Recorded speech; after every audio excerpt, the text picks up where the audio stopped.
thinking of to go from 12 down to 3 right before the half, and then to have a small lead and extend it into the fourth. Do you think that those are the type of things that could be related to focus?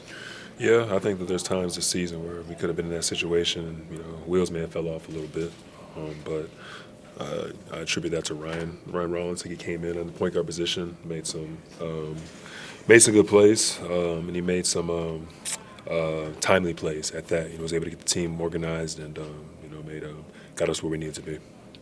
Giannis said it's a pretty simple action, like empty side action can be pretty simple, but you do still have to space the floor the right way. You have to make the right reads. And Doc kind of said in the second half, we were going to go to that over and over again. We didn't want to go away from it. What did you see from you guys executing and kind of finding an action that you were comfortable with?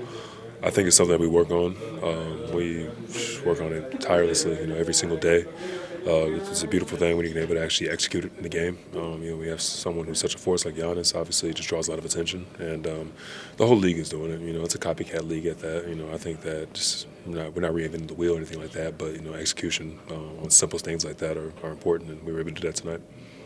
You're pretty even keeled, regardless of what your stat lines look like when lost. But a night like tonight, or even last night, or Chicago, excuse me, to kind of get going a little bit offensively, to see some shots go down, to maybe get some easier looks around the rim. Just what has that meant for you, just to maybe find a little bit of something offensively? Yeah, it's been good. I think that you have to be very poised, and even keeled throughout the course of a season.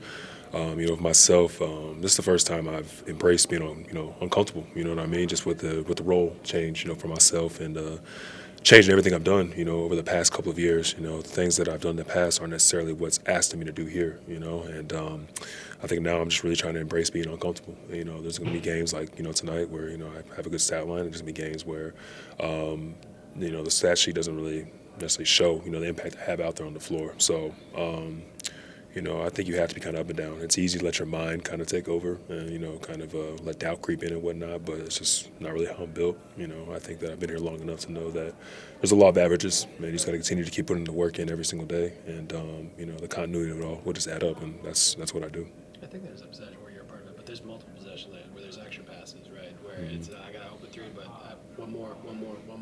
How exciting is it for you to see this team start to have more and more of those? That's what I know, man. That's what I've personally done over the past 3 years. It's just good to great. And everybody watched the San Antonio Spurs, like in the early or the mid 2000s and whatnot. And I think that that's where that ball movement, man, it's just a beautiful thing. It just feels good when you got someone who's for you. The ball starts to move, and then you get a wide open shot. Like, that's the type of stuff that just inflates you and just get you going and whatnot. Then all of a sudden you start putting 2, 3 stops together. I mean, it's good basketball, man. Basketball guys reward I think stuff like that. So I think it's been ingrained in me for quite some time, and just can't stop playing the right way. Defensively, you have 4 blocks tonight, but you're also a part of multiple dribble handoffs and a lot of switching tonight because they have so many guards. How do you feel about the impact you're able to make defensively, whether or not it shows up in stats or however? Yeah, I think I've made it a challenge to be better defensively. I think there was a 2-3-week stretch where I just really wasn't myself on the defensive side of things. So, I got with Greg Butner, Jason Love, Rex and those guys, and we were able to make some adjustments, on the defensive side of things. And I think that it's been working, but you also can't, keep giving a steady dose of one thing. I think I just got to keep working on my body, keep working on my body positioning, and keep working on, timing and whatnot, and just continue to just keep getting better on that side of the floor.